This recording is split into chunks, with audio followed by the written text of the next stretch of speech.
Apakah surah Al-Fatihah dan Yasin ada hadis yang sahih untuk mengirim buat orang sakit atau orang mati? Sering sekali di kaum muslimin mengirimkannya dengan surah tersebut. Tidak ada sama sekali dalilnya. Kadang-kadang orang sudah meninggal dibacakan Quran. Jadi Al-Fatihah nggak sampai. Menurut Imam Syaukani dan Sunani serta Ibn Taimiyah, dia katakan sudah wadihah, jelas, tidak perlu ditakwilkan lagi. Sudah jelas, Nabi mengatakan setiap yang baru bid'ah, setiap bid'ah dolalah, setiap dolalah masuk neraka. Selesai. Berarti bid'ah itu hanya satu macam, tidak ada dua macam, dan semua bid'ah diharamkan oleh Nabi alaihi salatu wassalam. Pertanyaan, ada nggak satu hadis saja yang pernah Nabi bilang Al-Fatihah kepada ruhnya Hamzah, Al-Fatihah kepada ruhnya Mus'ab, Al-Fatihah kepada sahabat-sahabat, ada nggak? Coba datangin hadisnya. Kalau ada, saya paling pertama amalin. Tidak pernah Nabi baca itu. Kenapa nggak Al-Baqarah? Kenapa nggak Ali Imran? Kenapa nggak An-Nisa? Kenapa nggak Al-Maidah? Kok Al-Fatihah? Nggak ada dalilnya. Lalu bagaimana hadis Ibn Jarir? Nah, bagaimana hadis Ibn Jarir? Maka dia mengartikan inna hadis Jarir maksudnya wadih fi ihya tariqatin la ibtidaiha. Melakukan ibadah yang Nabi nggak contohkan. Al-Qur'annya tetap mulia. Surah Al-Fatihah, surah Yasin itu mulia. Harus ada contoh dari Nabi SAW. Nabi SAW tidak pernah mengirimkan surah apapun untuk orang mati. Kemudian juga mengirimkan Al-Fatihah kepada Nabi juga nggak ada. Ini kan banyak orang setiap hari dari majelis ila hadratin Nabi Al-Fatihah. Dari mana dalilnya? Jadi menurut Ibn Taimiyah, hadis Jarir yang mengatakan man sanna sunnatan hasanah, barang siapa yang membuat sunnah yang baru, menurut mereka bukan membuat di situ. Orang kalau meninggal berarti sudah tidak ada lagi, putus hubungannya sama orang yang hidup, gitu kan? Nggak ada lagi hubungannya, nggak bisa ngobrol, nggak bisa ketemu, sudah ceritain, nggak ada lagi ceritanya. Di Quran maupun di hadis Nabi yang sahih, nggak ada para sahabat kumpul, ayo kita baca Al-Fatihah untuk Nabi, nggak pernah ada, nggak ada sebuah riwayat yang demikian, dan nggak akan sampai.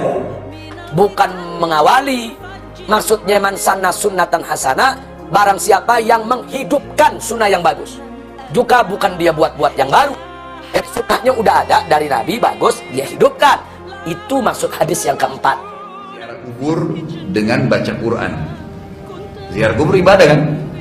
Baca Quran juga ibadah. Baik, kalau Anda ingin pertemukan dua ibadah, tetap sama. Tanyakan, Nabi pernah satuin nggak? Menurut kelompok yang pertama. Nah, tapi kelompok pertama menjadi blunder, ada pertanyaan. Nabi nggak pernah kerjain, tapi nggak bertentangan dengan syariat. Menurut jumhur apa namanya tadi? Bid'ah hasanah. Tapi menurut Syatibi itu bukan bid'ah, itu namanya syar'iyah. Tapi membaca surah tertentu untuk dikirim untuk orang mati, pertanyaannya, adakah dalilnya? Ada contoh nggak dari Nabi SAW? Kalau saya, kiai saya Muhammad, saya nggak tahu kiai Anda siapa.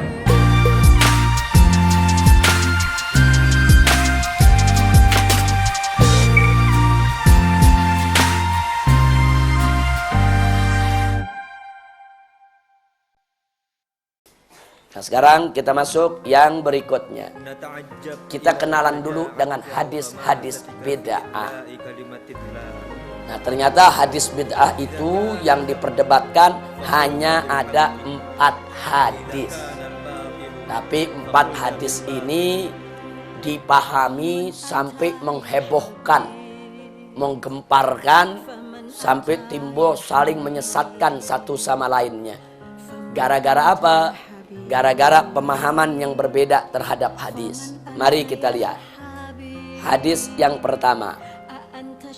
Hadis Jabir radhiyallahu taala anhu yang diriwayatkan Imam Muslim, Ahmad, Nasai dan Ibn Majah. Di mana Nabi bersabda ketika beliau berkhutbah. Kata Nabi, "Amma ba'd, fa inna asdaqal hadithi kitabullah. Wa inna afdalal hadi hadi Muhammadin sallallahu alaihi wasallam. Wa sarrul umur muhdatsatuha. Wa kullu muhdatsatin bid'ah. Wa kullu bid'atin dalalah. Wa kullu dalalatin finnar." Ini isi khutbah Nabi. Kata Nabi, "Amma ba'd," bahwa sesungguhnya sebaik-baiknya ungkapan adalah kitab Allah, yaitu Al-Quran. Dan sebaik-baiknya petunjuk adalah petunjuk yang dibawa oleh Nabi Muhammad Sallallahu Alaihi Wasallam. Dan sejahat-jahat atau seburuk-buruknya urusan, muhdatsatuha, hal-hal yang baru. Wa kullu muhdatsatin bid'ah, setiap yang baru itu adalah bid'ah. Wa kullu bid'atin dhalalah, dan setiap bid'ah itu adalah sesat. Wa kullu dhalalatin finnar, dan setiap yang sesat itu masuk neraka. Nah, inilah hadis yang pertama. Hadis yang kedua, yaitu hadisul urbas yang diriwayatkan Imam Ahmad, Abu Daud, Tirmizi, Ibn Majah dan Al-Hakim. Bunyinya, Nabi berkata, wa iyyakum wa muhdatsatil umur, fa inna kulla muhdatsatin bid'ah wa kulla bid'atin dhalalah. Kata Nabi, hati-hati, kalian wajib meninggalkan hal-hal yang baru, sebab setiap yang baru itu bid'ah, dan setiap bid'ah itu adalah sesat. Kemudian kita lihat hadis yang ketiga, hadis Siti Aisyah radhiyallahu taala anha, yang diriwayatkan oleh Al-Imam Al-Bukhari dan Al-Imam Muslim. Yang pertama, wa man ahdatsa fi amrina hadza ma laysa minhu fahuwa raddun. Barang siapalah membuat suatu yang baru dalam urusan kami ini, maka dan itu tidak termasuk daripadanya, maka dia tertolak. Hadis yang lainnya lagi, Nabi mengatakan, man amila amalan laisa alaihi amruna fahuwa raddun. Jadi barang siapa yang melakukan suatu amal perbuatan dan dia tidak termasuk daripada urusan kami, maka itu adalah tertolak. Jadi ini ada dua hadis yang hampir serupa dari Siti Aisyah. Kemudian hadis yang keempat, hadis Jarir yang diriwayatkan oleh Imam Muslim, Ahmad, Nasai, Tirmizi dan Ibn Majah, di mana Nabi mengatakan, ini semua hadis sahih. Dari hadis pertama, 2, 3, 4 semuanya hadis sahih. Tidak ada hadis dhaif. Di sini dhaif kita buang, kita tidak bicarakan. Yang kita bicarakan hadis yang sahih. Nah, di sini Nabi mengatakan, man sanna fil islami sunnatan hasanatan falahu ajruha wa ajru man amila biha ba'dahu min ghairi an yanqusa min ujurihim syai'. Wa man sanna fil islami sunnatan sayyi'atan kana alaihi wisruha wa wisru man amila biha min ba'dihi min ghairi an yanqusa min awzarihim syai'. Jadi Nabi mengatakan, barang siapa dalam ajaran Islam membuat sesuatu yang bagus, sanna itu ibtada'a, membuat sesuatu yang baru dan bagus, maka dia mendapatkan pahalanya dan pahala orang yang mengamalkan setelahnya, tanpa mengurangi sedikit pun dari pahala yang melakukan pertama kali tersebut. Begitu juga sebaliknya, barang siapa yang membuat sesuatu yang baru, buruk, jelek, maka dia mendapat dosanya, dan dia juga dapat dosa dari orang-orang yang mengikuti kejelekannya tadi, tanpa mengurangi, yaitu dosanya di dalam membuat perkara yang jelek tadi. Nah, jadi dosa dia makin hari makin bertambah. Nah, inilah 4 hadis yang dikenal dengan ahaditsul bid'ah. Hadis-hadis tentang bid'ah. Hanya 4 hadis saja. Nah, sekarang mari kita lihat apa pendapat kelompok pertama tentang 4 hadis tadi. Yang tadi ada 3 kelompok. Ada kelompok yang pertama, Ibn Taimiyah, Ibn Syaukani dan Sun'ani. Ada kelompok kedua, jumhur ulama, yaitu 4 madhab Ahlus Sunnah. Ada kelompok yang ketiga, yaitu Imam Syatibi. Nah, kita mulai dari yang pertama. Mari kita lihat.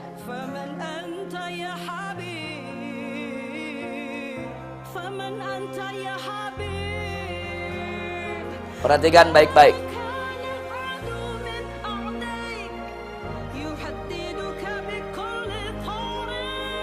Kita mulai dari yang pertama.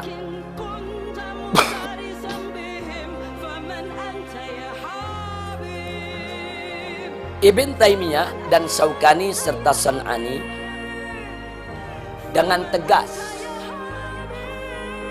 yaitu berpendapat, inna ahadits Jabir wal Urbas wa Aisyah wadhihatun. Jadi dia mengatakan sebetulnya hadis Jabir, hadis Urbas dan Aisyah yang tadi dibaca, yaitu hadis yang nomor 1 Nomor 2 dan nomor 3 menurut Imam Syaukani dan Sunani serta Ibn Taimiyah, dia katakan sudah wadihah, jelas, tidak perlu ditakwilkan lagi, sudah jelas. Nabi mengatakan setiap yang baru bid'ah, setiap bid'ah dolalah, setiap dolalah masuk neraka. Selesai. Berarti bid'ah itu hanya satu macam, tidak ada dua macam, dan semua bid'ah diharamkan oleh Nabi alaihi salatu wassalam. Lalu bagaimana hadis Ibn Jarir? Nah, bagaimana hadis Ibn Jarir?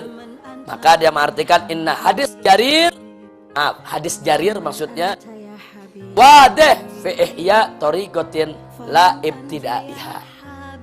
Jadi menurut Ibn Taimiyah, hadis Jarir yang mengatakan man sanna sunnatan hasanah, barang siapa yang membuat sunnah yang baru, menurut mereka bukan membuat di situ, bukan mengawali. Maksudnya man sanna sunnatan hasanah, barang siapa yang menghidupkan sunnah yang bagus. Juga bukan dia buat-buat yang baru. Jadi sunnahnya udah ada dari Nabi, bagus, dia hidupkan. Itu maksud hadis yang keempat menurut kelompok yang pertama. Nah, tapi kelompok pertama menjadi blunder, ada pertanyaan yang mereka tidak bisa jawab. Kalau hadis keempat diartikan menghidupkan sunnah yang baik, di situ Nabi mengatakan man sanna sunnatan sayyi'ah, menghidupkan sunnah yang buruk. Emang ada sunnah yang buruk? Jadi sekarang dibalikin kepada mereka. Ulama jumhur ahlus sunnah bertanya kepada mereka, kalau anda katakan man sanna sunnatan hasanah, artinya barang siapa yang menghidupkan sunnah yang bagus, lalu bagaimana lanjutan hadis? Man sanna sunnatan sayyi'atan, barang siapa menghidupkan sunnah yang jelek. Emang ada sunnah? Saya mau tanya, yang namanya sunnah dari Nabi ada yang jelek? Di sini mereka buntu, mereka tidak punya jawaban untuk itu. Ini supaya kita tahu. Jadi mereka mencoba jawab dan ujung-ujungnya akhirnya begitu nggak dijawab mereka bilang hadis ini dhaif. Nah, padahal hadis ini ada dalam Sahih Muslim. Sembarangan itu. Nah, jadi agak blunder sikap. Sekarang mari kita lihat jumhur ulama. Jumhur ulama mengatakan inna hadis Jabir wal Urbas amun makhsus. Ini masuk ke ilmu usul fikih. Jadi hadis Jabir dan Urbas yaitu hadis yang pertama dan kedua yang dikatakan kullu bid'atin kullu muhdatsatin bid'ah bid'atin dolalah wa kullu dolalatin finnar. Ini amun makhsus. Lafaznya umum, maksudnya khusus. Jadi kata kullu di sini nggak berarti semua secara umum. Yang semua yang dimaksud di sini adalah dalam urusan khususnya yang Nabi tidak pernah kerjakan dan dia bertentangan dengan syariat. Jadi tidak boleh diartikan secara umum, secara global. Lalu bagaimana dengan hadis Aisyah? Dijawab oleh jumhur, justru hadis Aisyah lebih jelas lagi. Coba Anda perhatikan hadisnya tadi. Buka lagi halaman 7. Siti Aisyah di situ mengatakan apa? Bahwa Nabi bersabda, "Man ahdatsa fi amrina hadza ma laisa minhu." Perhatikan kata ma laisa minhu. Barang siapa membuat sesuatu yang baru dalam urusan kami yang enggak termasuk urusan itu. Yang enggak termasuk urusan itu. Ada enggak sesuatu yang baru yang termasuk urusan itu? Coba bermain di bahasa. Ada kata-kata begini. Baru yang tidak termasuk urusan. Berarti ada enggak yang baru termasuk urusan? Yang Nabi sebut sesuatu yang baru yang tidak masuk urusan tolak. Pertanyaannya, sesuatu yang baru yang masuk urusan bagaimana? Gak ada Nabi bilang ditolak. Makanya hadis ini menurut jumhur justru itulah sesuatu yang baru yang gak masuk urusan, maksudnya dia baru dan bertentangan dengan syariat. bukan bagian dari syariat, itu yang bid'ah dolalah tertolak. Tapi kalau sesuatu yang baru masuk dalam urusan, berarti dia tidak bertentangan dengan syariat. Dia baru, tapi dia masuk dalam syariat. Itulah yang dimaksud bid'atun hasanah. Kira-kira paham tidak cara jumhur menjawab hadis tadi? Nah, lalu bagaimana dengan hadis Jarir? Di sini jumhur mengatakan sanna di dalam bahasa Arab itu ibtada'a, memulai. Jadi kalau Nabi mengatakan man sanna sunnatan hasanah, barang siapa yang memulai, membuat sunnah yang bagus, dia yang buat. Berarti memang nggak ada itu dalam syariat. Dan barang siapa man sanna sunnatan sayyi'atan, barang siapa membuat sunnah yang jelek, dia yang buat. Sunnah di situ berarti thariqah, dia buat jalan sendiri. Jalan itu ada yang bagus, ada yang nggak bagus. Kalau dia buat jalan bagus, dia dapat pahala. Dia buat jalan jelek, dia dapat dosa. Toh, ada hadisnya. Yang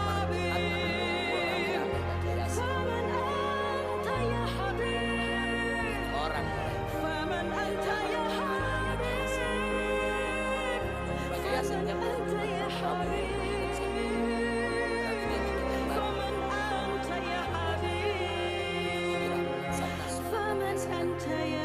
dia bikin sesuatu yang baru dan bagus, maka dia dapat pahala.